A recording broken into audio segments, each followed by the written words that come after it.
El taller de los Kronberger, 3 generaciones de impresores, Jacobo, 1504-1528, quien funda la empresa familiar con la herencia que recibe de su mujer, la viuda de Tomás de Ungutz. Su hijo Juan, quien consolidó la imprenta de su padre en Sevilla y expandió el negocio familiar a la Nueva España, 1528-1540. Y Jacome, que vivió la decadencia de la imprenta en 1540-1560. Esta imprenta, este taller, es importante sobre todo por su ubicación en Sevilla. Sevilla era en ese momento la ciudad más poblada de España, era además la puerta para las Américas, es decir, el motor económico de la península, y además estaba al centro de la reforma espiritual española. Sevilla era entonces el centro social, económico y religioso de la península. ¿Cómo no se iba a establecer ahí no solo una imprenta, sino varias? Acabaron estableciéndose 13 imprentas en Sevilla y las asociaciones entre impresores, junto con la estratégica ubicación comercial, convirtieron a la industria de la imprenta sevillana en la más importante del territorio español.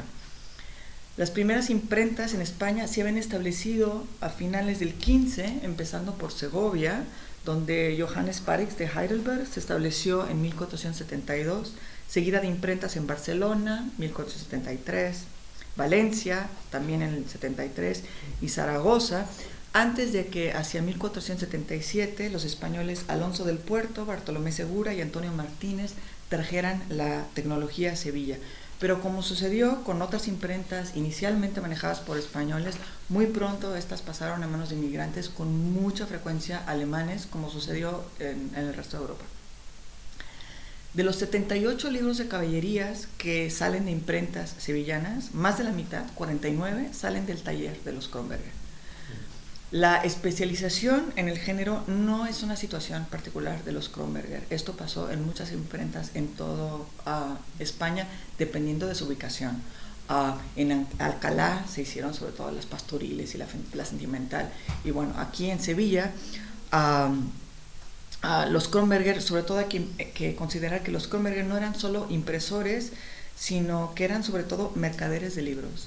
Y vendían libros en todos los géneros impresos en muchos lugares, y también enviaban sus libros a vender a otros sitios. El primer libro de caballerías, aunque aquí podemos empezar a discutir si las historias caballerescas breves se pueden considerar libros de caballerías, el primer libro de caballerías de los más de 40 que publicaron los Kronberger fue El Oliveros de Castilla, que salió el 4 de junio de 1507.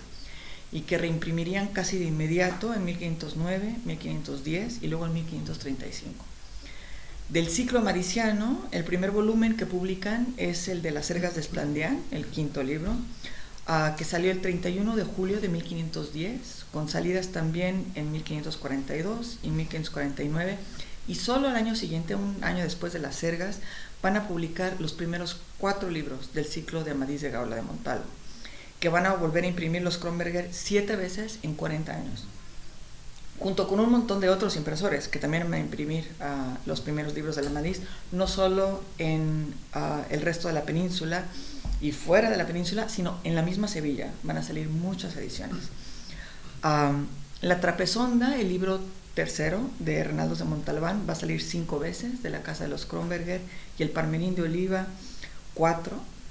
3 veces va a salir el Cristán de Leonís, el Clarián de Landanís de Gabriel Velázquez del Castillo y el Isoarte de Grecia, y el Florecer de Niquea.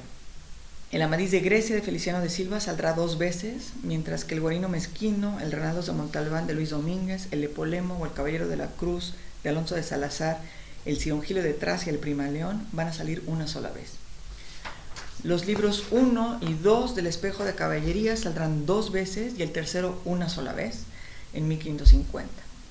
La producción constante, repetida, de libros de caballerías en la imprenta de los Kronberger es señal de que eran el plan B, con frecuencia exitoso, de los Kronberger, algo en lo que podían depender para mantener la empresa a flote. Ya que esta era una de las bases de la empresa familiar, pero no era toda la empresa familiar, la otra era el comercio, eran comerciantes en general. Y digo plan B porque los Kronberger no apostaron casi nunca por el libro de caballerías original, como muestra el que no haya casi ediciones príncipe de libros de caballerías que salgan de la imprenta de los Kronberger. Como toda la imprenta española, los Kronberger, quizá más acentuadamente, optaron por este estilo tradicional para el género del cual hablaba ayer. El casi monopolio del género, y en particular del ciclo de Amadís, hizo de los Kronberger un tercer elemento fundamental en la configuración y la recepción del género. Este formato en folio, con grabados de portada y tipos góticos, si bien fueron el modelo para toda la producción española, no lo inventaron los Kronberger, sino que lo copiaron del modelo medieval, esta estética del libro de caballerías como una estrategia de marketing para seguir atrayendo a un público que ya estaba interesado en la adquisición de esta literatura en su versión manuscrita. No solo porque le gustaran ese tipo de historias, sino porque ya las conocían. Y esto a mí me parece crucial. No es solamente un género, un gusto por un género, sino que ya las conocen estas historias. Es como cuando vamos a ver la nueva película de Spider-Man o de Batman. Obvio ya sabemos lo que va a pasar. Lo interesante es cómo va a pasar, con qué efecto nuevo, con qué detalle particular. Todos sabemos lo que les pasa a estos personajes, pero igual, bueno, yo soy fanática, vamos a verla otra vez, ¿no? Para ver qué cosa nueva ha puesto este director, ¿no? Y esa es una pregunta interesante sobre el género de los libros de caballerías, como uno en el que las tramas están establecidas. Son un cliché donde lo que importa son los detalles, el estilo, los cambios, donde el reconocimiento, el reconocer lo que está pasando es algo estructural, no es algo aburrido, no es algo que, qué horror, no es original, es justamente lo que funciona en el libro de caballerías. Y me parece interesante pensar si podríamos hablar de un género de fondo y una individualidad de superficie. Clive Griffin, en su libro sobre los Kronberger, asevera que, y cito, la presentación física de las obras y la producción de los Kronberger no solo satisfizo cierta demanda conservadora por parte del público lector, sino que la reforzó. Fin de cita. Si bien es notable el número de libros de caballerías que salieron de la imprenta de los Kronberger, como ya dije, sorprende que solo 2 hayan sido ediciones príncipe: el libro octavo de la Madrid en 1528 y en 1545 el Cirongilio de Tracia. Pero esto a la vez nos obliga a ver la imprenta como empresa capitalista y al libro de caballerías como producto de consumo. A pesar de que se ha hablado del costo de los libros de caballerías como extremadamente alto debido precisamente al formato, apoyando la idea de que habría sido un producto elitista, los Kronberger los valuaban igual que otros libros, a un maravedí por hoja impresa. Comparando con el Registrum B de Fernando Colón, esto nos dice que un libro de caballerías costaba alrededor de 3 días del salario de un jornalero, o lo mismo que cobraba un barbero por sacar 3 dientes. Me encantan estas comparaciones. Así no parece tan exclusiva la colección ni la de Colón ni la de Alonso Quijano, al menos por el lado económico, aunque también está claro que nunca fueron baratos o asequibles a cualquiera. Creo que las conclusiones sobre estos datos, sobre las primeras impresiones de libros de caballerías, son que la imprenta en general ni generó una nueva demanda de lectores, ni puso los libros al alcance de todos. Ambos clichés que suelen repetirse con cada nueva tecnología, y no solo con la imprenta. Y ahí me parece interesante contrastar cómo siempre se habla de estas nuevas tecnologías, van a generar un nuevo público o van a hacer que la cultura sea accesible para todos. Y bueno, esto no pasa. Es difícil saber exactamente quién leía y quién podía comprar estos libros, nuevos o en el mercado de segunda mano, por muchas razones. Uno, porque tanto precios como salarios son muy variables en la época, porque los precios cuando están listados en el libro, que no es siempre, no corresponden con lo que la gente pagaba en realidad, porque los datos no dicen si los precios son por libro encuadernado o sin encuadernar, ni si se han comprado en la ciudad de impresión o fuera de la ciudad de impresión, ni si son nuevos o de segunda mano. En cuanto a quién los leía, los argumentos que vuelven a apuntar hacia una élite por la capacidad para leer tampoco son incuestionables, porque los datos varían muchísimo. Por ejemplo, entre 1540 y 1600, según un documento sobre los hombres de origen rural procesados por la Inquisición en la diócesis de Toledo, el 52% de ellos sabía leer, y en las ciudades la cifra podía subir hasta el 70%. Pero por otro lado, sabemos que la difusión de los libros de caballería fue en gran medida oral. Entonces tampoco podemos sacar conclusiones sobre esto. Sobre el volumen de impresiones caballerescas se establece una relación entre el género y la ciudad de Sevilla, en particular entre el ciclo de Amadís y la imprenta de los Kronberger, especialmente en los años 20, que es cuando Juan pasa a hacerse cargo de la imprenta del padre, consolidando y expandiendo los negocios familiares. Especializados en ese producto, los Kronberger van a marcar tendencia en los textos que se imprimían del género y por su ubicación van a ser responsables del viaje del género a las Américas.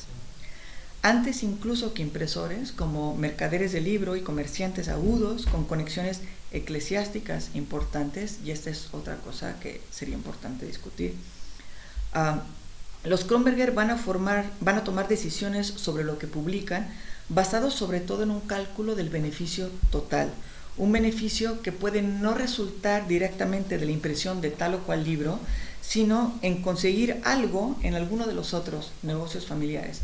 Algo que se puede deducir, por ejemplo, de la decisión de imprimir tal o cual libro en la Nueva España, ¿no?, con Pablos, porque eso les permite conseguir un permiso para la empresa minera que tenían en Nueva España.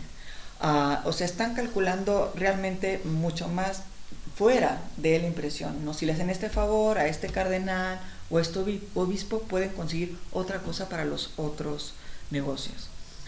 La maximalización de esta inversión lleva, por ejemplo, al uso de grabados y planchas o asociaciones de textos que se encontraban alejados del género, redibujando entonces los contornos de lo caballeresco, y eso tiene consecuencias importantes para el género, cómo se reconfigura el género desde la imprenta. Jacobo Kronberger, por ejemplo, publica un libro del caballero Sifar en 1512, apenas 2 años después de su edición de Las Ergas, incluyendo entonces al libro del caballero Sifar dentro de este libro de caballerías, simplemente por el hecho de imprimirlo con este formato, dibujando los márgenes del género hacia la ficción caballeresca en ese sentido amplio, y en el otro lado del espectro, publicando historias caballerescas breves en el mismo formato, como el Fernán González, Piers de Provenza o el Partinuples. Y para garantizar la venta de textos menos sonados, de géneros menos reconocibles, los Kronberger visten de caballerías a textos que no son del género, como lo hacen con las crónicas. Bien mirado, y para terminar, el éxito de la historia de la impresión de los libros de caballerías en los talleres de los Kronberger parece que va como de segunda vuelta o en repetido. Los libros de caballerías que salen de sus puertas son casi siempre reediciones de libros que ya han sido exitosos, saliendo de otros talleres. La estética que se elige para ellos es una copiada de otros modelos, de manuscritos, de otra época, y nada en el formato del libro de caballerías es exclusivo del género.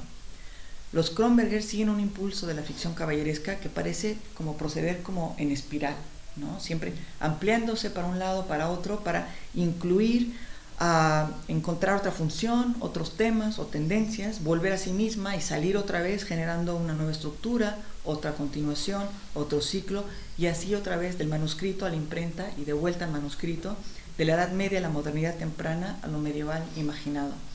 Y esa estructura no teleológica, no progresiva, no lineal de cómo funciona el género del libro de caballerías es quizá lo que ha garantizado, en mi opinión, su éxito hasta hoy.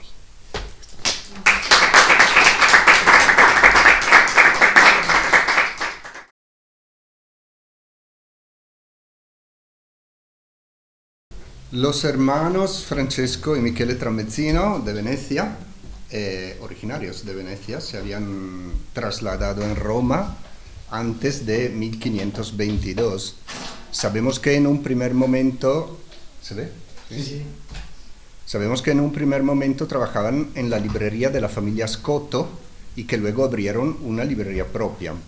Después del saco de Roma de 1527, Michele regresó a Venecia, donde trabajó como editor apoyándose en las prensas de varios tipógrafos romanos y venecianos, como Pietro Nicolini da Sabio, que es el impresor del Tirante en italiano, y hermano de Giovanni Antonio, que es el impresor del Amadís de Gaula en español de 1533 y del Prima León de 1534. Finalmente, Michele fundó su propio taller de imprenta en Venecia, en Contrada San Gregorio. Y la primera edición que sale de las prensas venecianas de Michele Tramezzino está fechada en 1539. La última de las ediciones de los herederos de la familia Tramezzino es de 1592, para un total de 257 ediciones, según Tinto, pues las cifras varían, 256 según Gennaro Tallini, 272 según el catálogo Edit 16, Edit 16, del que procede este gráfico.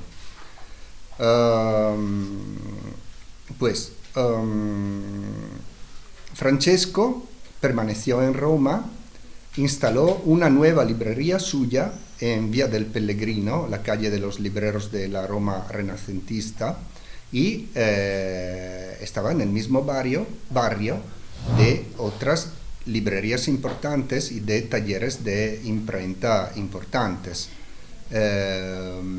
Así que esta proximidad, esta cercanía favoreció la colaboración con las editoriales más activas de la época, como los Cartolari, los Giunta, Antonio Blado y Paolo Manuzio, a cuyos talleres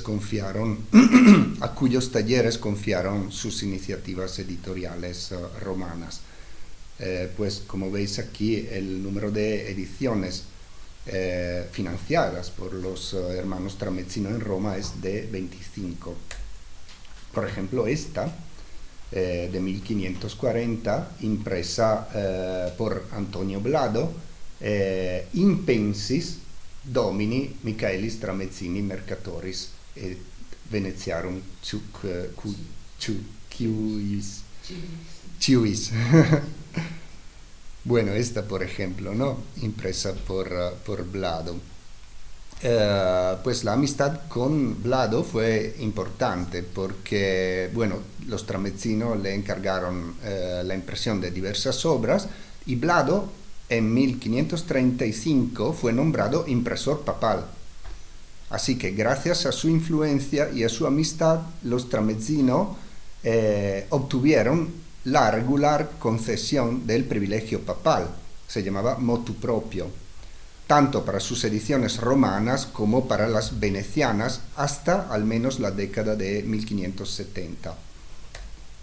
Aquí, como veis, hay el doble privilegio papal, el motu proprio del Papa Paulo III y también el privilegio del Senato de Venecia. Se supone que Tramezzino le devolvió el favor a Blado actuando como intermediario para los privilegios que Blado obtuvo en el Senado veneciano. De esta manera, los Tramezzino fueron los impresores italianos que consiguieron el mayor número de privilegios de imprenta dobles venecianos y romanos. Cabe recordar, además, que Antonio Blado da Asola fue el impresor al que Antonio Martínez de Salamanca había encargado las ediciones en castellano del Amadís de 1519 y del Esplandián de 1525. Antonio Martínez de Salamanca, como ya hemos dicho, fue un grabador, librero, editor en Roma, una figura clave en la difusión de la cultura y la literatura española impresa en Italia. Impulsó prestigiosas ediciones de bestsellers españoles en imprentas romanas y venecianas y se dedicó al comercio de estampas de tema arqueológico. Los Tramezzino habían publicado varias obras de geografía, topografía antigua, romana, mapas geográficos, planos de ciudades.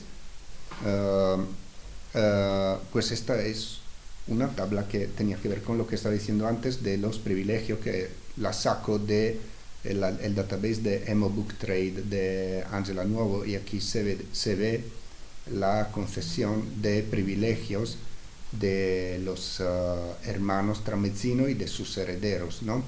Aquí salen 202 privilegios, o sea que es uno de los impresores más activos. Bueno, y aquí pues es como una tabla que evidencia los géneros que más se imprimen en los talleres de los Tramezzino. Como ves, la literatura es el género que más ediciones tiene, pero vienen también historia, tratados y geografía, ¿no? Y bueno, aquí hay algunos ejemplos.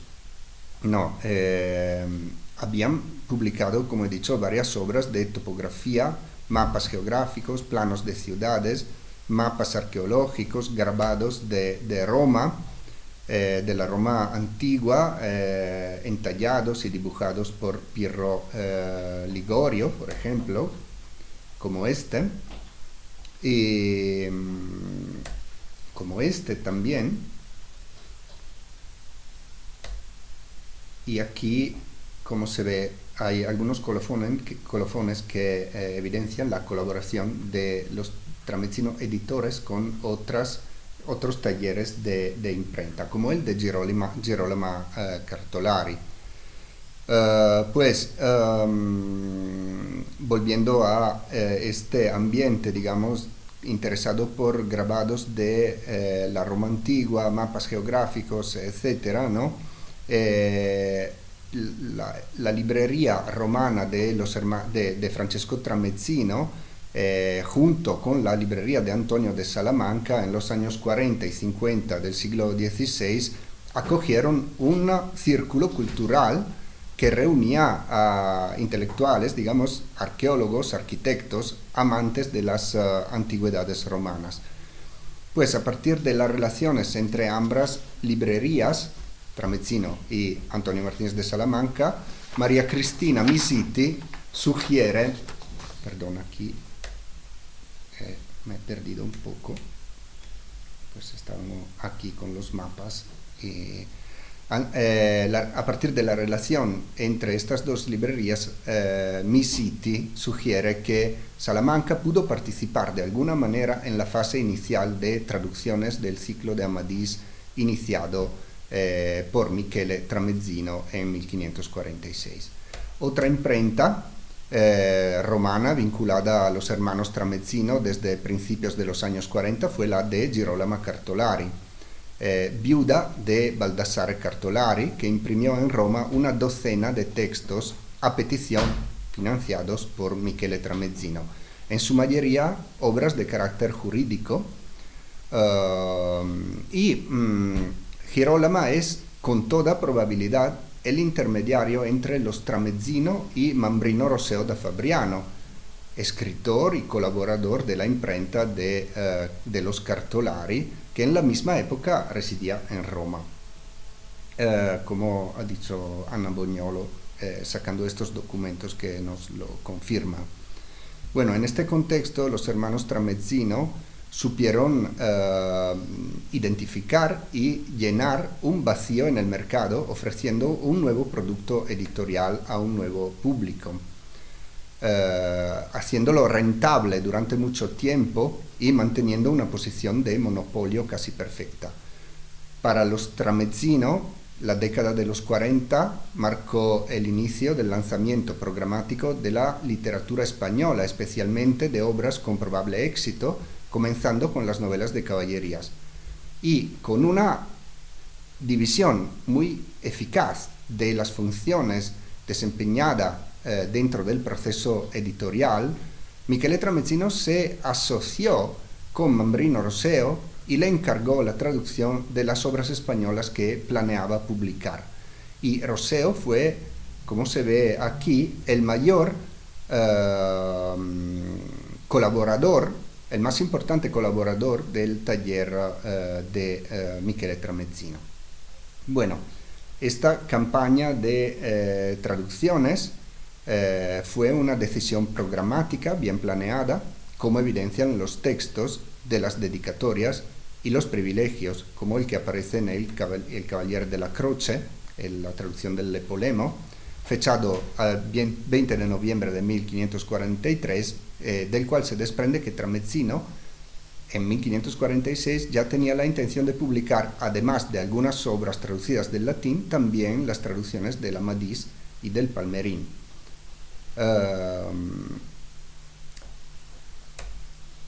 Y aquí se ve el doble privilegio con la mención del Cavaliere della Croce, pero también del Amadís y del Palmerín. Este es el privilegio del Senato veneciano y este es el motu proprio, el privilegio del Papa.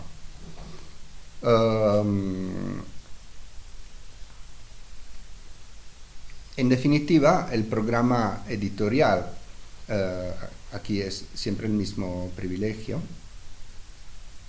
Bueno, este es el privilegio del Senato, este es el privilegio papal y esta en cambio era la dedicatoria.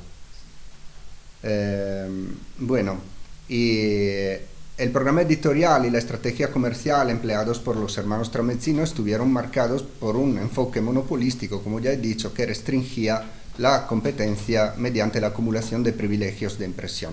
Este enfoque estuvo acompañado de una propuesta cultural bien definida que veía las traducciones de otros idiomas como una misión filantrópica, permitiendo la difusión del conocimiento a un mayor número de personas. El editor veneciano fue sorprendentemente diligente y rápido en llevar a cabo su programa. Estos son datos que ya vimos ayer. De 1546 a 1551 publicó las traducciones del ciclo completo de Amadís de Gaula, algunas de las cuales tuvieron también otras ediciones en el mismo periodo. El ciclo de Palmerín se completó en italiano en 1554 y también en este caso hubo otras segundas ediciones en el camino. Y luego Tramezzino empezó a promover la redacción de continuaciones originales en italiano. Primero se amplió el ciclo del Palmerín. Bueno, esto no tiene nada que ver. Bueno, primero se amplió el ciclo del Palmerín con la aparición en el año 1554 del Flortir, continuación del Platir, y una tras otra en el lapso de 6 años se pusieron en el mercado otras 5 continuaciones originales del ciclo, todas impresas en Venecia por Michele Tramezzino. En 1566 salió la última continuación, esta vez a cargo de Domenico e Luigi Giglio, que llevó el ciclo en su conjunto a 11 volúmenes. Y en cuanto a la serie de Amadís, como vimos ayer, a los 8 volúmenes italianos que traducen el ciclo español se añadieron entre el 58 y el 68 13 libros originales, 7 de los cuales en forma de adjunte, narraciones intercaladas entre un libro y otro del ciclo original, y 6 como continuaciones, partes del libro 13 llamado Sferamundi. Michele Tramezzino es el editor de todo el ciclo, que llega así a contar en su conjunto 21 volúmenes. Ambos ciclos fueron enteramente traducidos e interpolados por Mambrino Roseo da Fabriano, con la única excepción del Polendo de Pietro Lauro. En 1555 Tramezzino retomó la publicación de traducciones de novelas de caballerías españolas desvinculadas de los dos ciclos principales, o sea, Le opere magnanime dei due Tristani, 1555, Cristalliano di Spagna, 1558, Florambello de Lucea, 1560, Leandro el Bello, 1560, y además entre 1552 y 1563 Tramezzino reimprimió los volúmenes de la serie de Amadís que se habían agotado. En 1562 los hermanos Tramezzino definieron la separación de su patrimonio, hasta entonces indiviso, y regularon las relaciones económicas entre las dos ramas de la familia, la veneciana y la romana. A partir de 1568, Michele Tramezzino interrumpió la publicación de nuevos títulos caballerescos de matriz española y se dedicó exclusivamente a las reimpresiones. Si hasta ahora, entonces, hasta 1568, el taller de Michele Tramezzino había puesto en el mercado editorial italiano al menos 60 ediciones de las 34 novelas caballerescas de inspiración española, de 1568 a 1592 publicará tan solo 18 ediciones, todas de obras ya previamente editadas, pertenecientes al ciclo de Amadís de Gaula. Las nuevas novelas caballerescas españolas traducidas y continuadas en Italia después de 1568 provienen todas de otros impresores. Sabemos de la muerte de Francesco Tramezzino en el año 76, de Michele en el año 79, de Roseo en el año 77, y desde entonces los herederos de los Tramezzino son incapaces de encontrar un acuerdo, y en los años que van de 1579 a 1584 los sobrinos Michele el Joven en Venecia y Cecilia con su esposo Venturino en Roma estarán involucrados en largas disputas legales. Y en 1583 Cecilia Tramezzino vendió la librería de Francesco en Roma, a pesar de que se seguían vendiendo con éxito los Amadises y los Palmerines en italiano. La imprenta veneciana sobrevivió hasta los primeros años de la década de 1590, publicando por cuenta propia o a través de terceros una docena de títulos, en su mayoría novelas pertenecientes al ciclo de Amadís de Gaula. Bueno, finalmente, si estamos hablando ahora de los hermanos Tramezzino es porque tuvieron un papel pionero en la edición de libros de caballerías de origen ibérica en Italia, establecieron un modelo editorial, dominaron el mercado durante más de un cuarto de siglo. No hay que olvidar, sin embargo, que estos libros fueron impresos durante una larga temporada, de 1544 hasta 1630, y que durante y después del reinado, entre comillas, de los Tramezzino, actuaron otros impresores y editores importantes. En esta tabla se puede ver cómo, en cuanto a número de ediciones, detrás de los Tramezzino viene Lucio Spinetta, que sin embargo no era su competidor directo, pues los Tramezzino y sus herederos imprimieron de 1544 a 1592, mientras Spinetta de 1600 a 1630. Y teniendo en cuenta solamente las ediciones ciertas y conservadas, los Tramezzino imprimieron el 27,4% de la producción total, Spinetta el 18%. Estos son los dos editores italianos más importantes de nuestro género, sin duda. Para matizar un poco más la importancia de los Tramezzino, añadiría un dato más, y es decir que de 1544 a 1570 su taller imprimió el 56,8% de la producción italiana de libros de caballerías de inspiración española, un porcentaje que sube al 62,9% si consideramos la época de 1544 a 1560. O sea, no fue exactamente un monopolio, pero casi. Seguramente una posición absolutamente dominante en el mercado. Pero más allá de estos datos editoriales, los hermanos Tramezzino tuvieron una importancia de tipo cultural. Su intuición comercial les aseguró un papel pionero en el estreno de novelas de caballerías de inspiración española. Dentro del corpus de nuestro interés, 34 obras sobre un total de 48 fueron impresas por primera vez en los talleres de los hermanos Tramezzino. Es más del 70% del total. Esto les permitió establecer un modelo editorial que vimos ayer, ¿no? Y que podéis ver también en esta diapositiva. Este modelo marcó la identidad material de las así llamadas historia españole en Italia, y que todos los demás editores siguieron. El matrimonio comercial entre los Tramezzino y el escritor Mambrino Roseo, por otro lado, marcó la identidad estilística, literaria y cultural del género,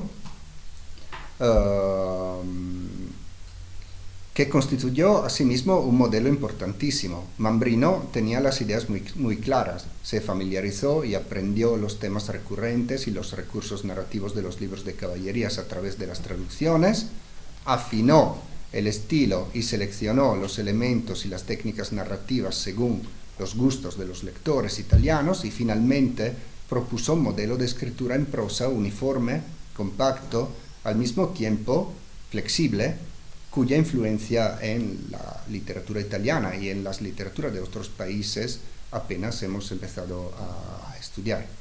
Y pues aquí acabo, y nada, tenía este otro grabado de los hermanos Tramezzino, la entrata solenne fatta da Marcantonio Colonna in Roma dopo la 15ª, eccetera. a Roma presso Francesco Tramezzino 1571. Sí. Es la entrada triunfal después de la batalla en Roma, después de la batalla de Lepanto, y allí a la derecha se ve el Coliseo y bueno, varios monumentos romanos. Y pues este es un poco el detalle de este grabado.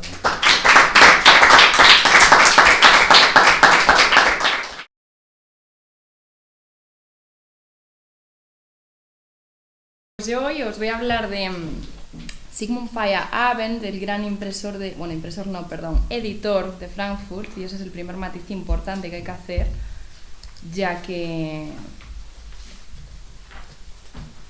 tuvo el monopolio del ciclo Amadís de Gaula en Alemania y digamos que dirigió la mayor empresa editorial de Frankfurt del Meno del siglo XVI, pero él no era impresor. Creo que es un matiz bastante importante, ya que difiere de los panoramas de otros países, como puede ser el caso de Tramezzino, por ejemplo, que acabamos de ver. Voy a seguir un enfoque cronológico desde los inicios de este individuo de Feyerabend hasta que se publica o hasta que se entrega al ciclo de Amadís en Alemania. Y pese a que la carrera de Feyerabend se desarrolla sobre todo en la ciudad de Frankfurt del Meno, él nace en la ciudad de Heidelberg. Sabemos que nace en el 1528 y bueno, antes de que se me olvide, me gustaría añadir que es una persona de la que tenemos bastante bien cubierta la biografía. Es cierto que la tenemos solo en lengua alemana, pero le debemos mucho al trabajo de Pallmann, que fue su principal biógrafo a finales del siglo XIX. Se sabe que Feyerabend procedía de una familia pudiente que residía en Heidelberg y el padre de Feyerabend era pintor, era dibujante, era artista. Quizás fue esto lo que llevó en primera instancia a Feyerabend a formarse como grabador. Sabemos que Feyerabend se formó como grabador en Italia y también en Augsburgo.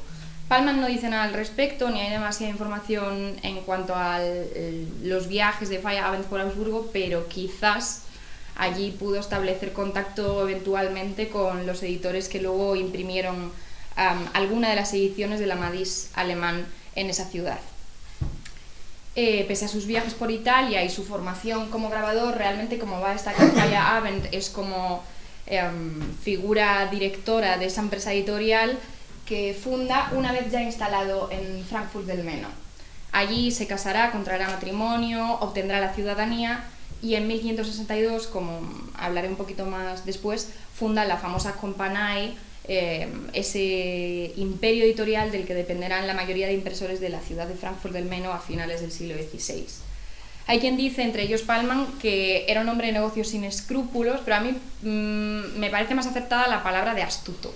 Porque es cierto que en estos albores de la imprenta, bueno, ya no tanto albores, pero unos momentos más iniciales, si los vemos desde la perspectiva contemporánea, no había demasiado escrito y Feyerabend siempre intentó lucrarse como todos y jugar sus cartas de la mejor manera posible, incluso aunque posteriormente tuviese que verse en pleitos y controversias. El auge de la Compagnie, de su empresa editorial, tiene lugar en la década de 1570, que coincide con la publicación de los Amadises, y en los últimos 10 años de su vida empieza una decadencia, aún siendo una empresa muy potente, que heredarán sus herederos, valga la redundancia, heredan la empresa y los problemas.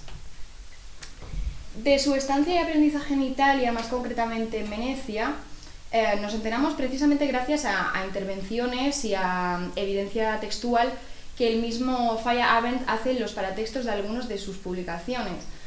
Por ejemplo, leo la cita en español: pues durante algunos años en mi juventud seguí el arte de dibujante, pintor y grabador, y en Italia y otros lugares, mediante práctica constante y mucho esfuerzo, vi y aprendí lo que se requiere en años de aprendizaje extensivo. Esto lo hice en una publicación de 1578. Y más en concreto sobre Venecia, nos dice: pues ya que pasé allí la floreciente época de mi vida, mi juventud, y viví allí mucho tiempo, verdaderamente no puedo agradecer lo suficiente a nuestro Dios que me haya llevado y establecido en un lugar donde no solo aprendí muchas cosas útiles, las vi y experimenté. Esto lo dice en una publicación ligeramente anterior, en 1574. La primera obra que conservamos, o de la que tenemos registro como Feyerabend, no como editor o publicante, sino como grabador, es el Vergilius Maro 13 Bücher von den teuren Helden Enea, que se publica en 1559, exactamente 10 años antes de que se emprendiese la andaduría de la Amadís en alemán. Y los grabados, si nos fijamos, de esta obra son muy similares a esa primera edición del primer libro de Amadís que sale en 1559, que es un poco discordante de 1569, perdón, que es un poquito discordante de lo que luego va a pautar esa identidad material. Y estos grabados son muy similares a los del maestro Virgil Solis, con los que pocos años después Feyerabend publica ya esta vez en calidad de editor y más de cabecilla su primer bestseller, que es la Biblia.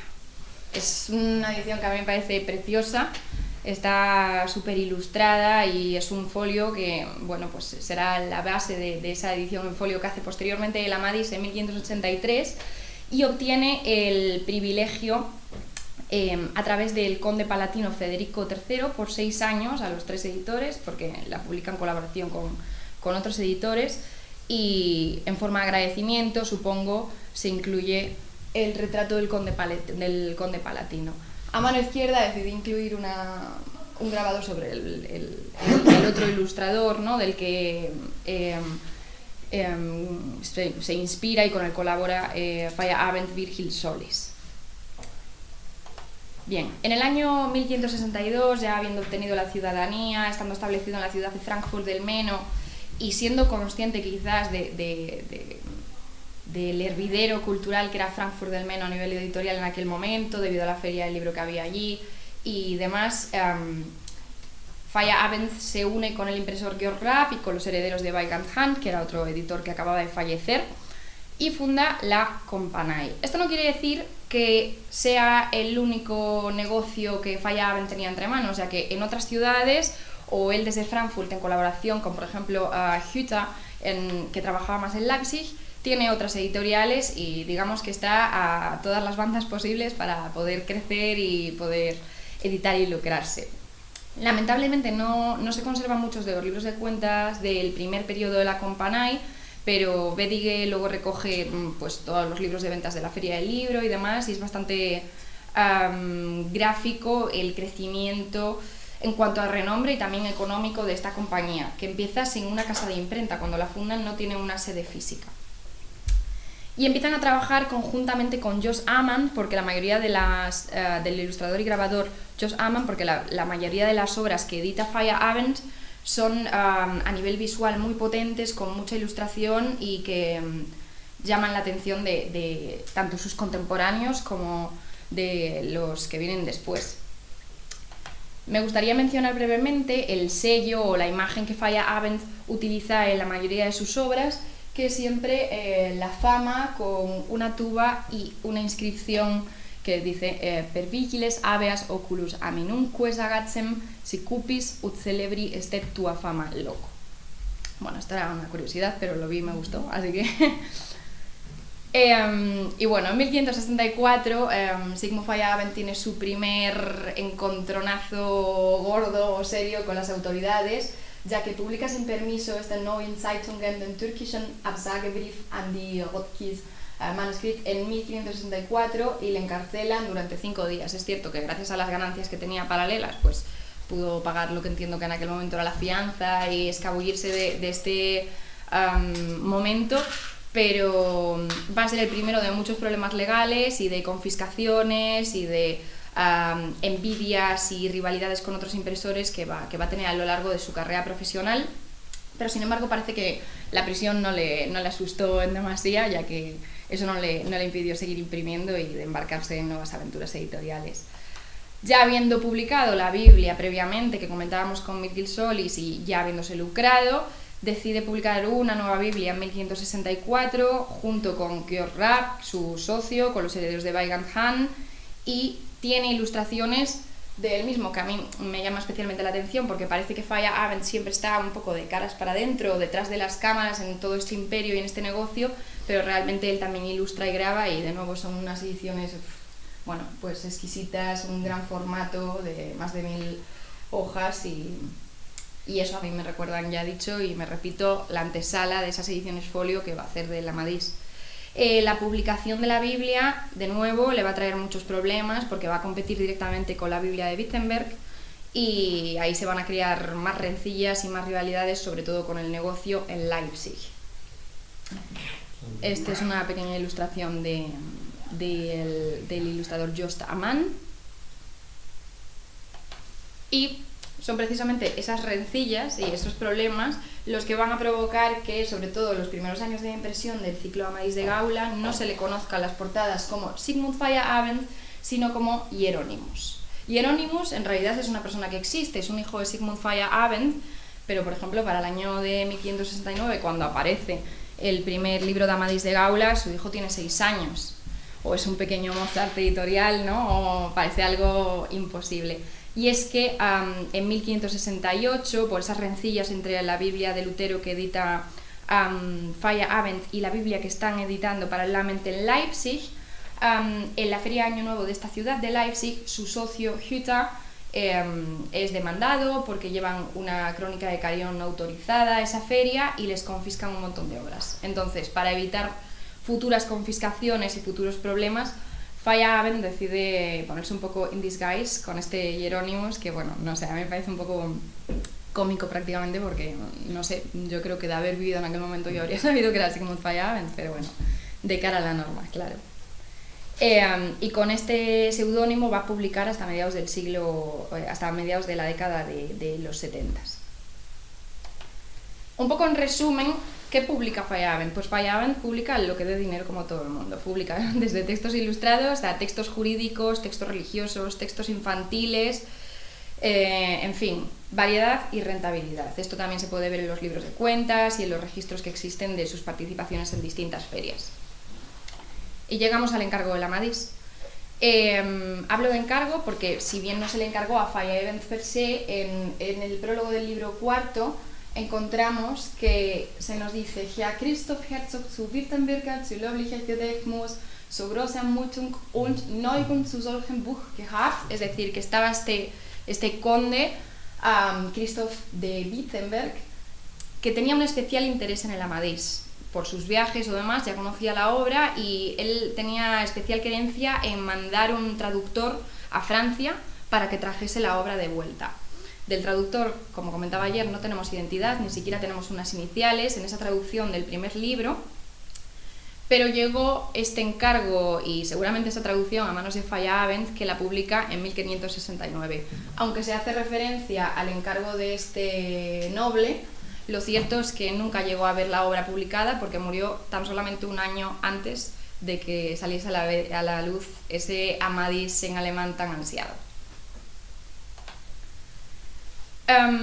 Así a grosso modo, lo comentábamos ayer, el Amadís supuso un monopolio para Feyerabend y un proyecto mucho más lucrativo con el que hizo más dinero que con la Biblia, que es un titular bastante potente. Si bien es cierto que en las investigaciones que he leído no se mete mucho a discutir pues el motivo de por qué fue más lucrativo, lo que sí que se dice es que los libros que Feyerabend publicaba en octavo no tenían un precio demasiado alto, era un precio bastante asequible para una clase media incluso baja, que al final era un poco el público lector de aquel momento, y al ser tiradas en octavo y tantos libros con tantas reediciones, sí que parece creíble que a fin de cuentas y a final del día pudiese revertir más ganancias la secuencia del Amadís y el universo del Amadís que las Biblias, que como hemos visto eran unas ediciones muy lujosas. Aparte de por el encargo del conde, me gustaría comentar que lo que sí se sabe es que en la feria de Frankfurt, antes de emprender la andaduría del Amadís, Feyerabend coincidió con Christopher Plantin y es muy probable que allí conociese las ediciones que él estaba produciendo, que había producido del Amadís, y lo que está claro es que no hay nada romántico en la publicación del Amadís en alemán por parte de Feyerabend. Fue una cosa puramente por rentabilidad y teniendo el testigo de Italia, el testigo de Francia y, en fin, lo que también había pasado a nivel comercial y editorial con este llamado género editorial en Castilla y en España. Con lo cual, es por eso que empieza a trabajar en las publicaciones y en las traducciones del Amadís al alemán de manera simultánea, con distintas personas, distintos traductores, distintos impresores, para poder sacar las obras y las ediciones lo antes posible y así lucrarse también lo antes posible, claro. Y esto es todo lo que tengo que contar. Gracias.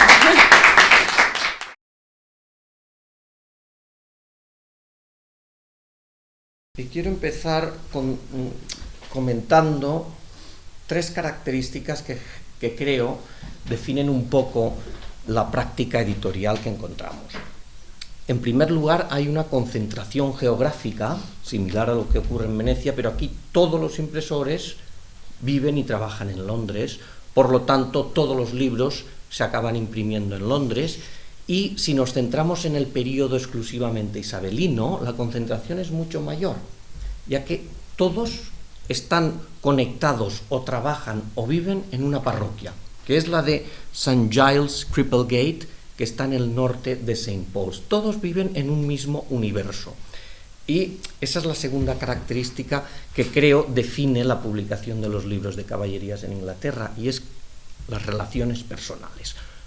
Es un mundo pequeño donde los impresores conocen a los traductores, conocen a los patronos y se genera una red que facilitará que aparezcan estos libros. Y la tercera característica es, de alguna forma, el nexo común, que ya lo mencionó ayer Rocío, y es la conexión católica. De todos ellos sospechamos simpatías, adhesiones católicas, en un momento en el cual ser católico en Inglaterra era sospechoso de traición política. Sobre estas características yo creo que podemos alumbrar una explicación de por qué la difusión o la expansión del género en Inglaterra es tan idiosincrásica. Aquí no empezamos por el Amadís, tampoco empezamos por el ciclo del Palmerín, sino que empezamos por el Espejo de Príncipes, en una edición, creo que la tengo aquí, que presenta sus propias peculiaridades y anomalías, hecha por una mujer, Margaret Tyler, completamente atípico, hecha directamente desde el castellano, lo cual es un caso, creo, que único en todo el corpus inglés, directamente del castellano. Y, como ya comentó Rocío, el patrono era católico. Sigue funcionando una fórmula que también se refleja en Thomas East, al cual también ella se refirió ayer. Pero en Thomas East hay un aspecto importante. Toda la producción de Thomas East, hasta que se dedica a la música, es casi exclusivamente por encargo, con la excepción de títulos populares, las obras de John Lilly, Edmund Spenser y los libros de caballerías. Él hace su propia inversión, con lo cual entra en esa categoría de títulos de éxito.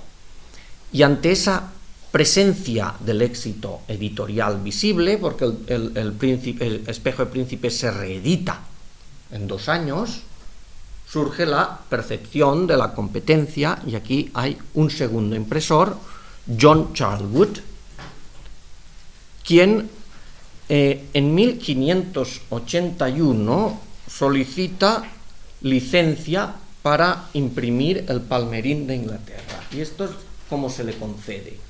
Upon condition, y no es una errata, upon condition that if there be anything found in the book, when it is extant, worthy of reprehension, that then all the books shall be put to waste and burned. Las sospechas de catolicismo se cernían sobre el género y no es de extrañar. El propio Charlwood, sabemos que tiene tendencias filocatólicas o criptocatólicas. Charlwood cumple con estas 3 características a las cuales me refería, aparte de la vinculación católica. Él está ubicado en St. Giles Cripplegate y él tiene una relación personal con el gran traductor de los libros de caballerías al inglés, que es Anthony Mundy. Él le había publicado su Celauto y hay una colaboración estrecha. En 1588, Charlwood imprime el Palmerín d'Oliva, traducido por Anthony Mundy, en 2 partes. Las 2 partes no están ni en la fuente francesa que Mundy utiliza, ni en la fuente italiana que Mundy consulta, ni en el original castellano. Y al año siguiente publica el Palmendos, que consiste, el propio Charlwood, el Palmendos, traducido por Mundy, que es una desgregación del Primaleón de Inglaterra. 32 capítulos que le robamos. ¿Por qué lo digo? Porque en Charlwood intervienen unas estrategias comerciales que yo considero que no son de Mundy. Mundy no decide dividir estos textos, dividir el Palmerín en 2 partes, sino que Charlwood, un Palmerín d'Oliva completo, es muy grueso y el público al cual quiere llegar, y visto que el espejo estaba en una parte, ese público requiere que el producto que se le venda resulte asequible, lo cual es más conveniente publicar en una parte o publicar 32 capítulos. Y la segunda cuestión en la cual atisbo una intervención directa de Charlwood es en la decisión de iniciar la publicación del ciclo palmeriniano, no por el Palmerín d'Oliva, sino por el Palmerín de Inglaterra, que una hipótesis fácil sería el componente nacional. Pero esta es una decisión que sabemos que no es de Mundy. Mundy se quejará posteriormente en una dedicatoria, en una edición ya del siglo XVII, que dice: "Concerning the course of my promised histories, this being the first part of Palmerín d'Oliva, ringleader to all the rest, and therefore the original from whence they which follow have been derived. Though in my translating they came last, which should have been first, now I have good hope that by the reprinting of them over again, at length they will come to a just order." Con lo cual, Charlwood tiene en su mente unas prioridades comerciales que chocan directamente con Mundy. Mundy comparte esas tres características iniciales a las cuales me refería. Tiene relación con círculos católicos, aunque su relación es muy compleja, porque él acabará delatando a católicos. Su residencia está en St. Giles, Cripplegate, allí es donde vive, y tiene vínculos personales con editores. Sin ir más lejos, en 1576 entra como aprendiz, y ya lo comentó Rocío, para el impresor John Alde, 1576. John Alde muere en 1584 y su hijo Edward Alde hereda el negocio del padre. Y fijaos, curiosamente, el padre no cumplía los 3 requisitos, pero el hijo sí, porque lo primero que hace es trasladar el negocio a Cripplegate, lo primero. Tenía simpatías católicos y tiene de nuevo una estrecha relación con Mundy, que le permite en 1590 imprimir, creía que tenía imagen, no tengo imagen, no la tengo, imprimir la primera parte del libro 1 de Amadís de Gaula en 1590. Él había obtenido el permiso del Stationers Register en el año anterior, en 1589. Entered unto him the first 4 books of Amadís de Gaula to be translated into English and so to be printed for his copy, so that he first get it to be lawfully and orderly allowed as tolerable. Sigue habiendo esa prerrogativa: lo que imprimas tiene que ser aceptable. El primer libro, tardamos mucho, 1590, ya se lee en el resto de Europa. Pero el siguiente libro no lo imprime Olde, lo imprime Adam Islip. Y tarda 5 años, 1595. Este es el segundo libro. 1595. Y el siguiente libro, que uno diría, vale, es el tercero, y vendrá pronto, ni viene pronto ni es el tercero, es el quinto. No tenemos tercero, no tenemos cuarto. Y lo imprime Islip, y no lo imprime Alde. Y nos preguntamos, ¿por qué? ¿Por qué? Por suerte tenemos respuesta, y es que Olde vio que con el permiso o con la impresión que estaba haciendo Islip,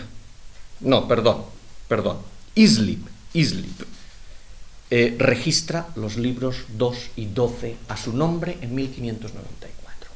Entered for his copies by warrant under the warder's hands these 11 several books ensuing, que son del 2 al 12, es decir, el 1 no, ya está impreso por Olde.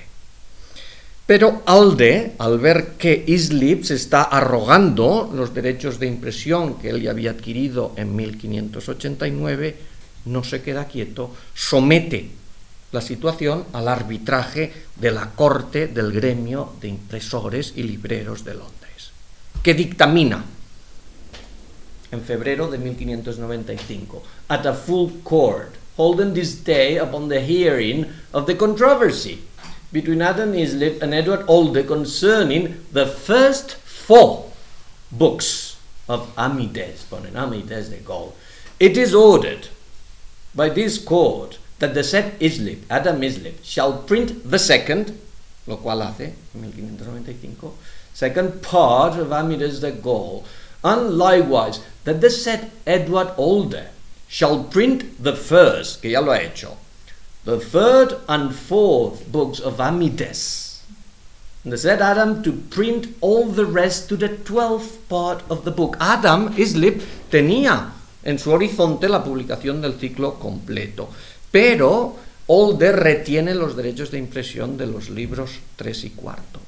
¿Qué ocurre? Olde no tiene ningún interés en imprimir los libros 3 y 4. Olde solo tiene un interés, que es complicarle la vida a Islip, obstaculizar que Islip haga negocio con los libros del 5 al 12. Lo intenta con el 5, pero al no haber 3 o 4, el ciclo amadisiano pincha en Inglaterra. Os propongo 3 conclusiones sobre la publicación de los libros de caballerías en Inglaterra, para entender que allí tuvo un impacto editorial menor. Primero, el contexto histórico no fue favorable. La asociación con el mundo católico y con España, en un momento de tensión y conflicto, jugó en contra de la difusión del ciclo. En segundo lugar, el entorno editorial. Su sistema de licencia y derechos de impresión tampoco fue favorable, pues permitió que Alde bloqueara la publicación del ciclo amadisiano.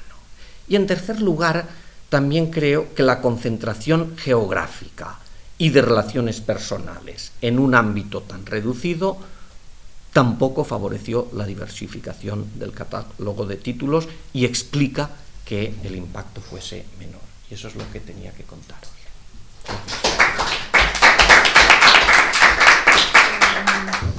Pues me parece que las relaciones entre todas las ponencias de esta segunda sesión son bastante evidentes. La de la intriga editorial, quizá de todas ellas es una de las que queda más... es más patente, ¿no? Que no hay nada de extraño que te confisquen libros, terminar en los tribunales, terminar incluso en la cárcel, vértelas con un sistema legal. En fin, también pienso en mi caso en Kirkman. de la lectura de esto, yo no sé si hay algo que le viene bien a la propia producción o a la propia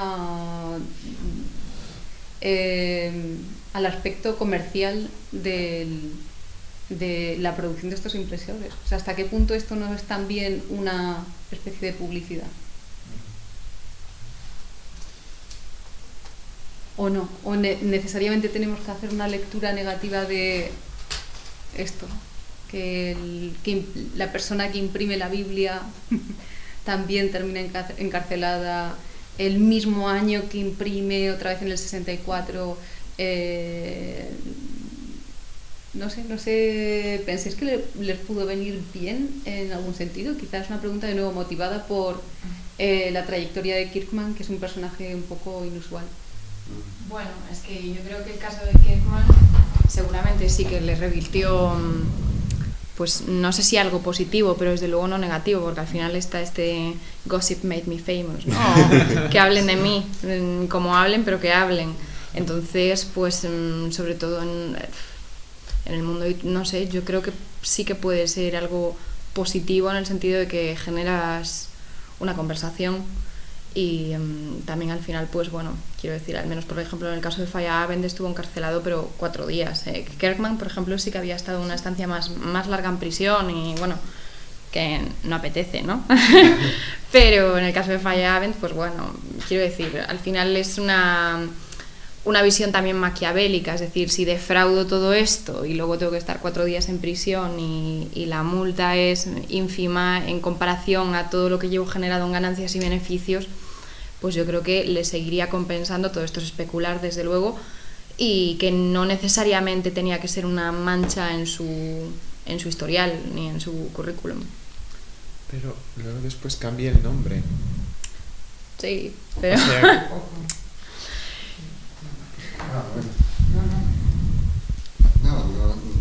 bueno, estoy en parte de acuerdo y en parte no. Es decir, en Italia, Francisco de Licado, Ulloa lo pasó muy mal. Sí. Se murió mal en la cárcel. Alfonso de Ulloa. Se murió en la cárcel por eso, ¿no? Porque no respetó los derechos de autor y también por sospechas de ser ortodoxo, digamos, desde el punto de vista no ortodoxo, sí, heterodoxo desde el punto de vista de la religión, así que lo pasó muy mal. Y en cambio, el nexo que me parece que tenemos todos en esta ponencia es lo que dijo también Simón en su intervención, las conexiones eclesiásticas, ¿no? Y le decía antes a Jordi como un chiste que pues al fin y al cabo parece que la corrupción funcionó mejor en Italia que en Londres, ¿no? Que amigos del impresor papal, ser amigos del impresor papal garantizó un monopolio casi perfecto, y en cambio le dio algunas ventajas también a Blado, y el sistema yo le encontré bastante parecidos a lo que decías, ¿no? El vivir todos juntos en un mismo barrio, los contactos interpersonales, etcétera. Algo falló allí porque igual la competición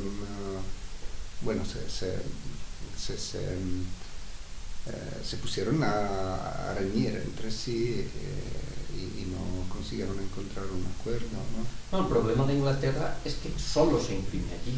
En Italia hay otros centros de impresión, aunque el más potente sea Venecia. Londres es el único que se dedica a esto.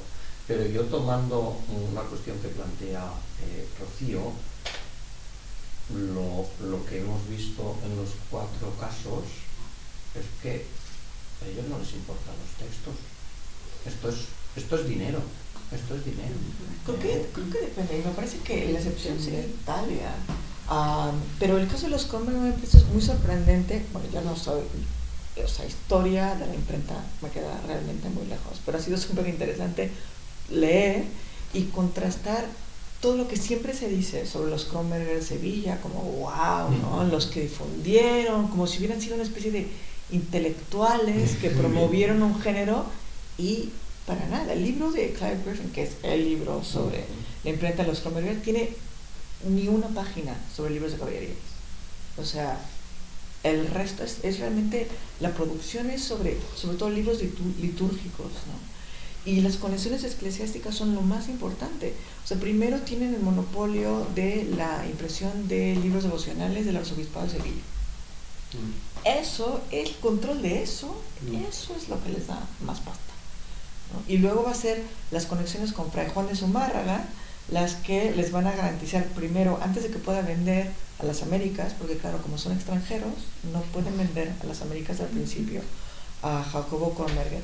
Es hasta 1525 que obtiene la licencia para vender a las Américas.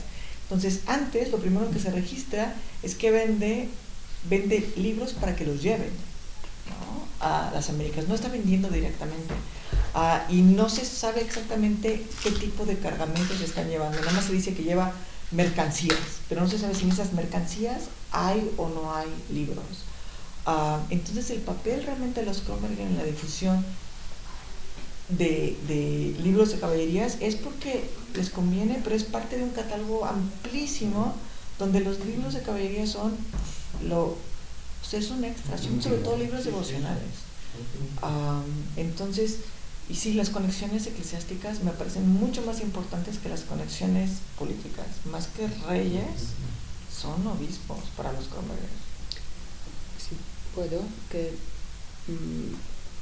es una pregunta y respuesta que me urge desde bastante tiempo. La cuestión de redes sociales de impresores y editores. Porque me parece que surge perfectamente, aquí hay unos lugares donde sale un conflicto y un impresor o editor impide al otro publicar, mientras en Venecia no. En Venecia forman cofradías y se unen contra la censura y mandan representantes para conseguir que les dejen en paz. Incluso a Roma, cuando surgen estos primeros índices de libros prohibidos en los años 50, y Tramezzino es un representante de los otros editores, justamente porque tenía estos enlaces con el Papa y con el ambiente romano, y lo mandan a Roma a negociar. Otro aspecto que es interesantísimo es la relación entre un librero editor y los otros negocios de cualquier cosa que tenga, que no tienen nada que ver.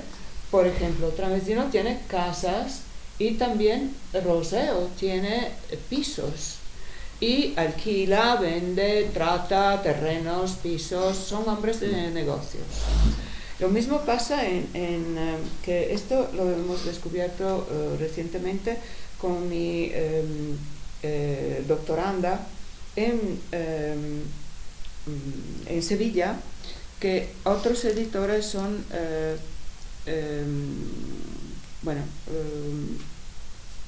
de Robertis. La familia de Robertis a cierto punto muere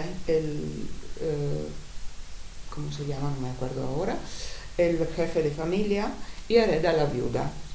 La viuda tiene muchos hijos menores, pero tiene un sobrino que es Pedro de Luján, el autor del libro 12 de Amadís, autor también, no demostrado, pero yo creo que sí, la segunda parte del Polémon.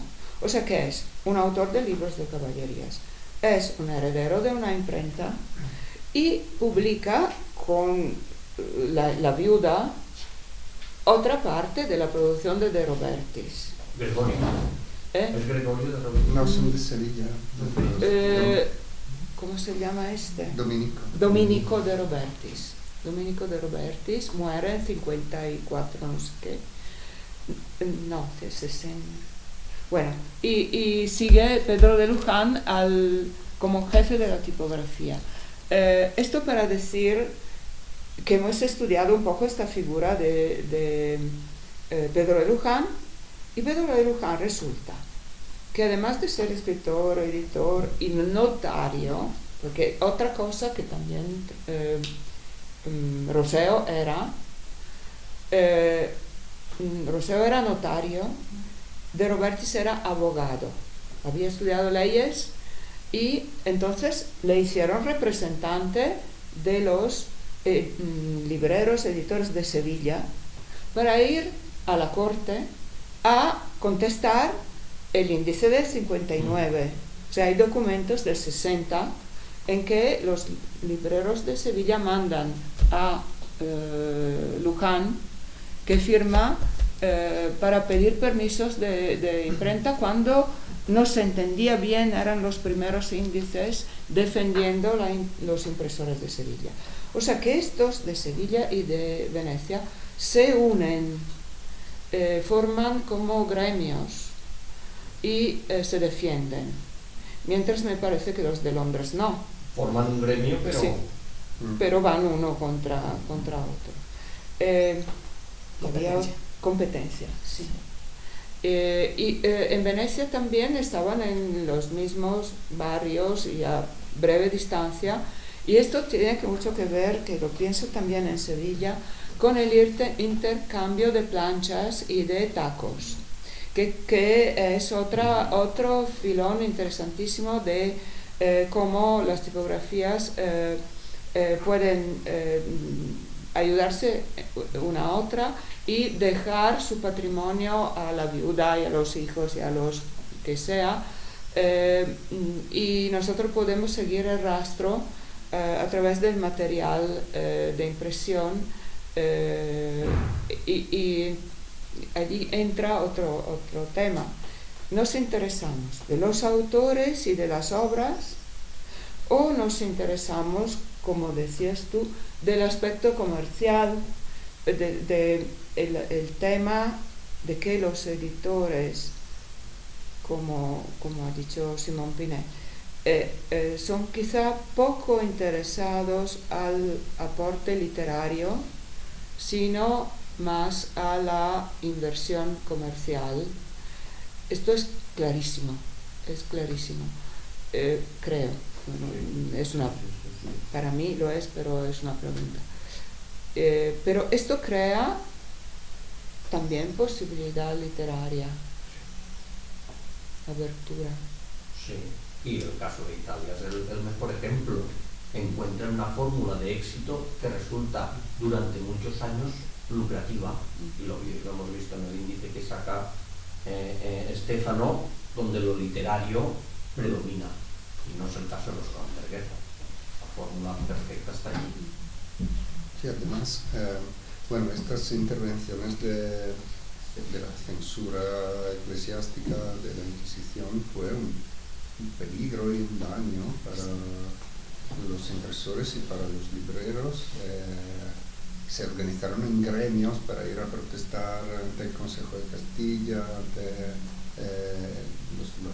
los de Sevilla, y los venecianos ante el Santo Ufficio, y esto se nota a todos los niveles, como me impresionó mucho el libro de Clive Philipkin sobre los oficiales de imprenta, que allí hay procesos inquisitoriales, y la gente que trabajaba en las imprentas tienen que hacer unas huidas por todas partes, de Sevilla a Lisboa y a Barcelona, o sea que y los oficiales de la Santa Inquisición les persiguen hasta que los alcanzan.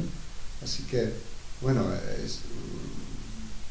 es un daño y es un peligro, y no es un azar que la producción editorial baje después del Concilio de Trento, cuando empieza la Contrarreforma. Otra cosa que me parece interesante a la hora de ver la producción de las imprentas es que estas críticas de los humanistas, por ejemplo, a los libros de caballerías, bueno, tú podías ir a una librería y encontrabas a Erasmo junto a Amadís. Y ¿qué hacen, no? Si los puedes comprar uno junto al otro, pues claro que se están dialogando y la gente los está leyendo juntos. Y no sé, eso me parece interesante, que están juzgando que esas cosas pueden ir juntas, ¿no? Que no hay ninguna contradicción en publicar una cosa con la otra. Entonces, cuando estudiamos aisladamente, ¿no?, estas críticas, los libros de caballerías, es muy artificial el pensar en esas críticas y no en ese contexto de cómo se están comprando, cómo se están leyendo, cómo la gente está juzgando qué es lo que va a leer esta tarde o no, o qué va a llevar a su casa. No sé. También estaba pensando en que el caso de la viuda de Juan Kronberger, ¿cómo se llama? Brígida Maldonado, que no se volvió a casar. Y se supone que es justo en la época, o sea, ella entre la muerte de Juan, que es la segunda época, y Jacome, que es el que toma la imprenta en la tercera etapa, que es cuando empieza la decadencia, son los años más fructíferos de la imprenta de los Kronberger. Ella es la que renueva el privilegio para vender en las Américas, ella sola, que me parece también súper interesante, y publica un montón de libros de caballerías, ella. O sea, de la producción de los Kronberger, que eran 49, ella saca 8. Una de las 2 ediciones príncipe la saca ella. También es interesante no solamente autoría, traducción, sino también impresión. Esta edición de esto es lo que vamos a contratar ahora. Decisiones editoriales. Sí. Sí, y creo que también la idea de dividirse el mercado, o sea, si hay un gremio y una colaboración en la competencia, cada uno tiene que ganar, pueden ponerse de acuerdo, pues sí, tú editas esto y yo el otro, y esto quizá sucedió, o sea que, por ejemplo, que Domenico de Robertis está más o menos por los mismos años que los Kronberger, pero evidentemente se respetaban, se dejaban vivir. Sí, y decían, bueno, también me parece muy interesante eso de que están muy como attuned, en tono con el mercado local, ¿no? En Salamanca publican picaresca. ¿Por qué? Porque los que están representados en los textos y los que compran los textos y los que producen los textos son los estudiantes que están en la universidad de al lado, ¿no? O poesía también, ¿no? Tienes ahí. Y obviamente el público local en Sevilla son exploradores, o sea, los libros del Conquistador, pues claro, es porque están ahí en Sevilla todos y están leyendo esto y quieren leer esto. Es una forma de heroísmo, de ficción, pero muy atractiva, que lo tienen ahí disponible para ellos, lo están comprando, ¿no? Ahí. ¿Por qué en Sevilla? Pues sí, porque tienen ese público. No se está comprando eso en donde. En Estella, bueno, se publican sí, uno, pero es uno, ¿no? Pero Sevilla también es una ciudad muy rica, donde hay un dinamismo económico, que significa que vas a encontrar gente con suficientemente dinero para comprar muchas ediciones, y otras ciudades de España pues no te lo ofrecerían. Y mercaderes que luego van hacia Burgos y Medina del Campo. Tengo una pregunta, o sea, levemente relacionada con todo eso del marketing, ¿no? De los libros de caballerías. Y algo que, o sea, que me llamó la atención en estas presentaciones eran los frontispicios de los libros, o sea, que ustedes mostraron en las diapositivas, ¿no? No sé. O sea, ver un frontispicio de un libro de caballerías impreso en España, por ejemplo, es como, bueno, si me perdonan la metáfora, ¿no? Es como ir por la autopista en Estados Unidos y ver unos arcos dorados, ¿no? Y ya sabes que has dado con un McDonald's, por ejemplo, ¿no? Es algo sumamente reconocible, ¿no? Y luego, lo que he notado viendo las presentaciones es que, por ejemplo, en los libros de caballerías impresos en Italia, en vez de tener en el frontispicio el caballero jinete que anuncia que el libro, que es un libro de caballerías, sale, por ejemplo, la sibila que me parece, no sé, muy curioso. Por ejemplo, en la edición de la saga de Esplandian, que salió en la presentación de Jordi, hay una suerte de memento mori ahí, ¿no? Y no sé, me pregunto, pues, ¿por qué hay ese cambio de marketing? Bueno, si es un cambio de marketing, cuando los libros de caballería salen de España y se afincan en otros países. O sea, si es para hacer que los libros sean más atractivos para, o sea, ese otro público lector, ¿cuál es la onda? Bueno, la sigla es la marca tipográfica. No está relacionada con el contenido del texto, sino con el editor.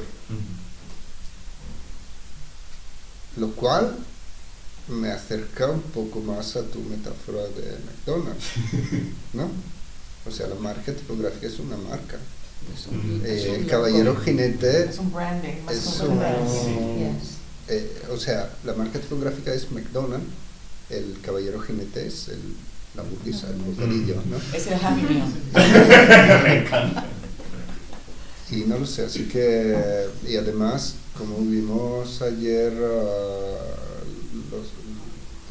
son portadas, ni siquiera son frontispicios, o sea, se concentran sobre todo en algunas palabras del texto, historia, Amadís, traducida del español, y ya, y la mención del privilegio, así que no, son muy sencillas, no tienen grabados ni en el interior ni en la portada.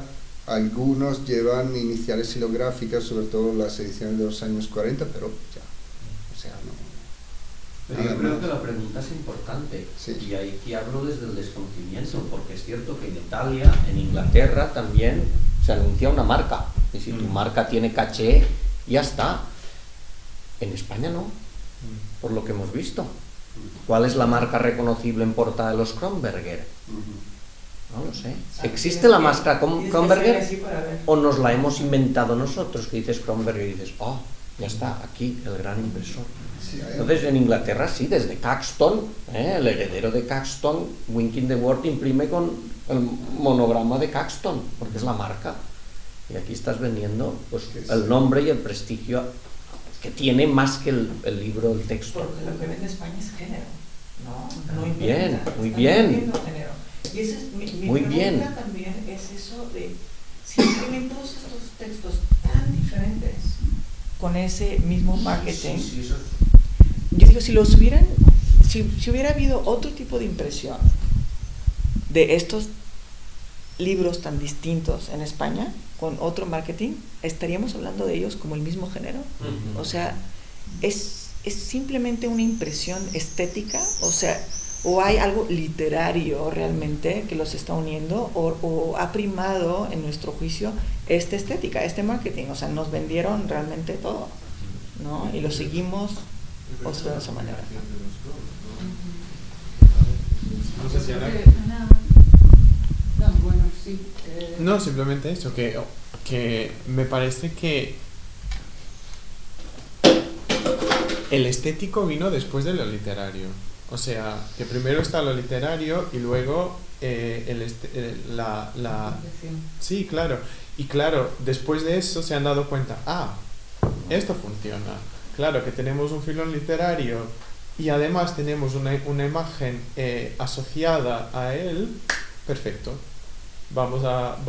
Y eso, claro, tiene que ver con lo que tú decías, que permite también que más gente escriba, que más gente escriba libros de caballerías y que el género siga como creciendo y que se va publicando, no sé.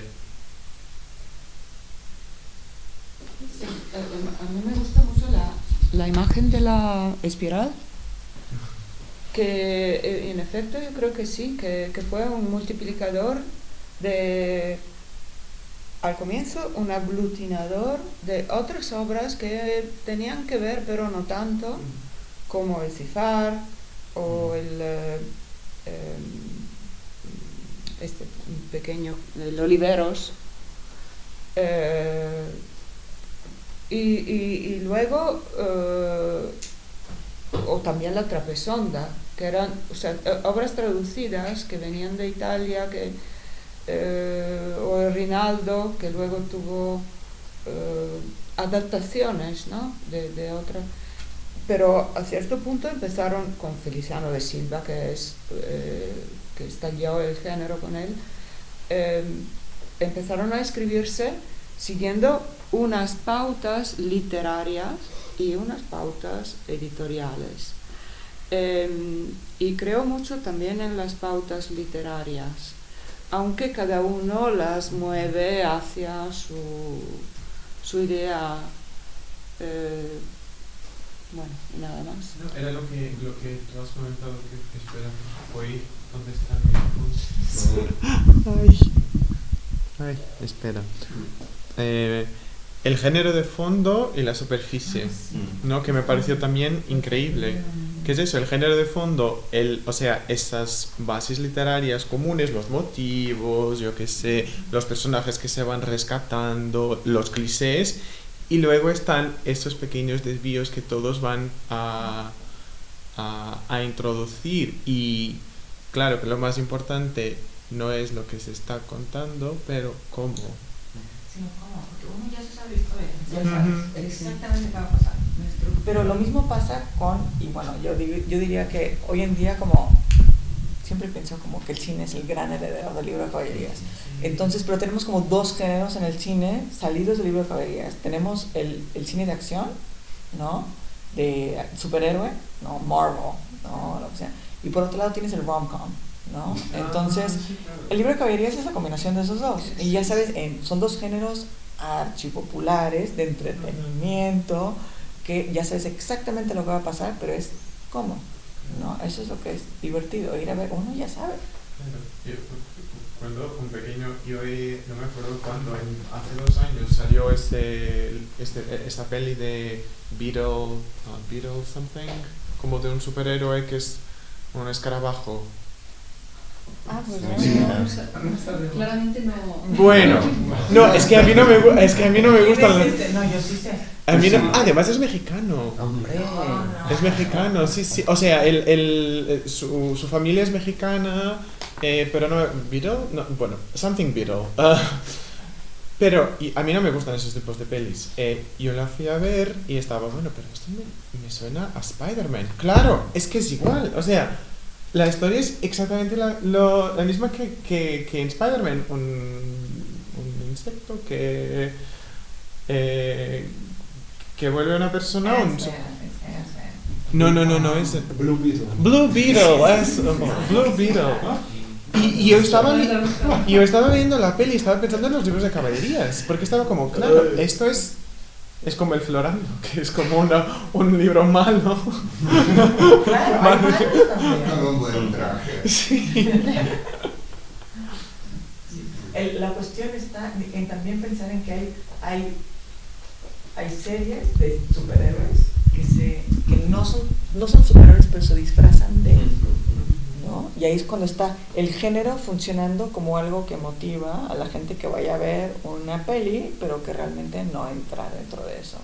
Y me parece, cuando hay flops, cuando hay películas de superhéroes que no funcionan, son como los libros de caballerías que no funcionan, ¿no? La gente ya sabe lo que tiene que pasar, y si tú como director no les das eso, no van, o sea, no les gusta, igual que con libros de caballerías. Lo que me parece interesante es cómo el impresor puede decidir cuál es el límite de eso, o sea, cuáles libros se pueden seguir imprimiendo con ese formato y luego cuáles no. O sea, ¿cuándo se decide que esto ya no entra de lo caballeresco y se va a imprimir en octavo como Pastoril, ¿no? Por los Kronberger, que es lo que hacen. Sentimental y Pastoril lo publican en octavo o en cuarto. Entonces, ¿cuándo ya tomas esa decisión? A mí el ejemplo paradigmático me parece Tramezzino, porque en Venecia se imprimen ediciones canónicas en español, en castellano, siguiendo modelos hispánicos, pero Tramezzino genera, como ha explicado él, un modelo único, en octavo, letra cursiva, sin ilustraciones, la escribirá en la portada, y es el modelo que todos siguen. Es decir, a conciencia no toma el modelo español del caballero, y él lo ha visto, porque los ingleses no lo han visto. Los franceses lo han visto, pero tampoco lo toman. Pero ellos lo conocen, porque su publicación medieval es muy parecida al modelo hispánico de los libros de caballería. En cambio, los chineses, no, esto es otra historia. Esto es nuevo.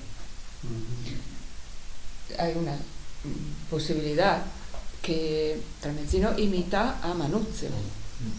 O sea, el cambio fue pasar al libro en octavo y con tipos italics. Sí, romanos.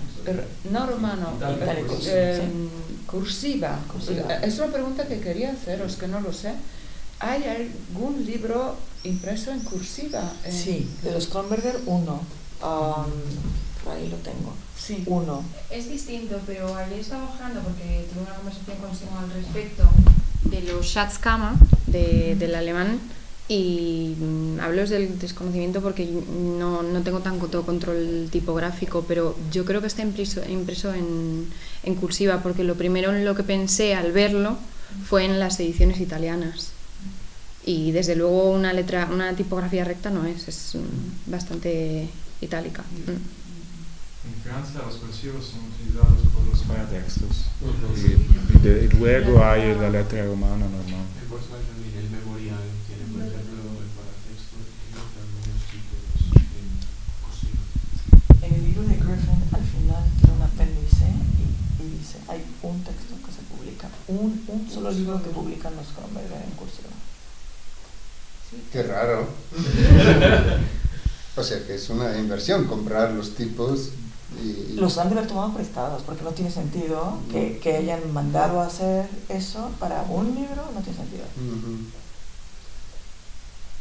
Sí, es que la invención del libro pequeño y la cursiva es un paquete que viene de Manuzio, de Aldo Manuzio, que empieza a utilizarla o sea, 1510 y no sé qué, la Santa Caterina es la primera, y luego porque tenía también otra figura, tenía un buen grabador de caracteres. O sea, esto que no lo pensamos, para imprimir en cursiva hay que tener unos tipos, unas letras muy pequeñas, que si vierais nuestros libros, yo no sé cómo podían, hay que fundirlas con una perfección y una sabiduría grande. Y en Italia Manuzio los mandó a fundir a Grifo, que fue un personaje importante de la innovación tecnológica de la imprenta. Y luego se divulgó, pero evidentemente había que tener personal, gente que lo sabía hacer con caracteres tan pequeños y nuevos, porque para tener cajas de cursiva hay que empezar de nuevo, mientras las de gótica se pasaban de una generación a otra más o menos desgastadas, pero venían. Bueno, Pues damos por concluida la sesión, continuamos esta tarde. Muchas gracias a todos.